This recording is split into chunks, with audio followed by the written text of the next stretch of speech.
Hello बच्चों, let's see the following question. Question है which of the following is an example of post zygotic reproductive barrier.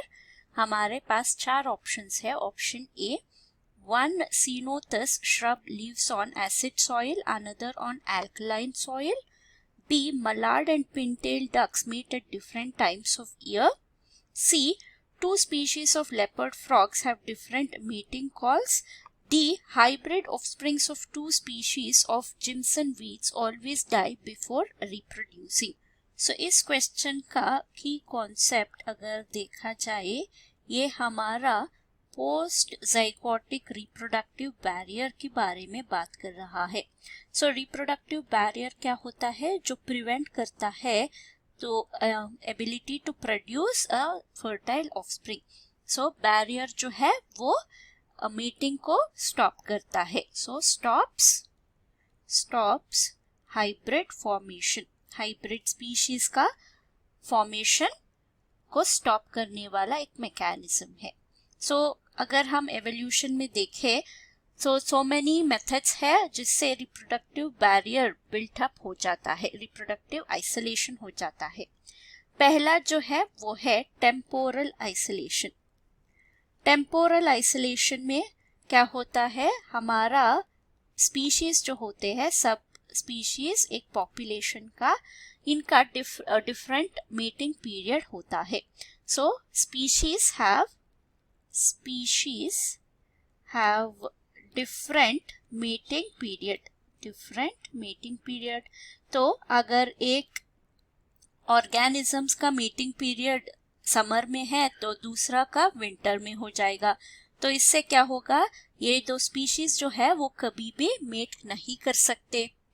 दूसरा method है behavioural isolation. मतलब अगर हमारे पास दो पॉपुलेशन है ऑफ अ स्पीशीज और अगर इन दोनों में बिहेवियरल आइसोलेशन पाया जाता है तो ये इवेंचुअली दो स्पीशीज में बढ़ जाएगा। मतलब प्रेफरेंस इन मीटिंग। तो एग्जाम्पल है, बेस्ट है हमारा बर्ड्स में जो दिखता है। तो अगर हम पीकॉक और पीहन का एग्जाम्पल ले, पीहन सेलेक्ट करती है जो भी पीकॉक का टेल बड़ा होता है, लॉन्ग होता है और कलरफुल होता है। सो सिमिलरली जो फीमेल है उन्हीं का पॉपुलेशन का कुछ आइडेंटिफाइबल कैरेक्टर्स को प्रिफर करती है। तो इसे बिहेवियरल आइसोलेशन कहते हैं, क्योंकि इससे फीमेल जो है वो मेट का चॉइस करती है, तो प्रिवेंट करता है from mutual gene flow. Third है जियोग्राफिकल बैरियर। सो जियोग्राफिकल बैरियर क्या कहता है, तो अगर एक ही स्पीशीज का इंडिविजुअल जियोग्राफिकली आइसोलेटेड हो जाते हैं, ओवर द पीरियड वो डिफरेंट स्पीशीज की तरह डेवलप हो जाते हैं। तो separated by a geographical element. ये एक रिवर हो सकता है, माउंटेन हो सकता है, या फिर कोई अगर अर्थक्वेक आ गया तो जो दो लैंड मासेस है वो सेपरेट हो सकता है। तो अगर हम फर्स्ट स्टेटमेंट देखें, one Ceanothus shrub lives on acid, another on alkaline soil, तो ये एग्जाम्पल है जियोग्राफिकल आइसोलेशन का। इससे हमारा रिप्रोडक्टिव बैरियर बनता है। तो बी है mallard and pintail ducks mate at different time of period, ये है टेम्पोरल। इससे भी मेटिंग जो है वो प्रिवेंट हो जाता है, तो ज़ाइगोट तो फॉर्म ही नहीं होगा, तो पोस्ट ज़ाइगोटिक रिप्रोडक्टिव बैरियर कभी नहीं बनेगा। थर्ड है two species of leopard frogs have different meeting calls. तो ये है हमारा बिहेवियरल आइसोलेशन।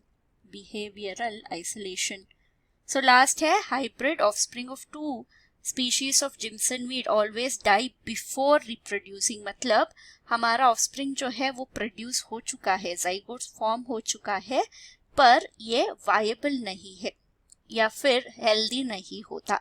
तो इसका ये है हमारा आंसर, क्योंकि ये पोस्ट ज़ाइगोटिक रिप्रोडक्टिव बैरियर की जैसा एक्ट कर रहा है। तो आंसर है ऑप्शन डी।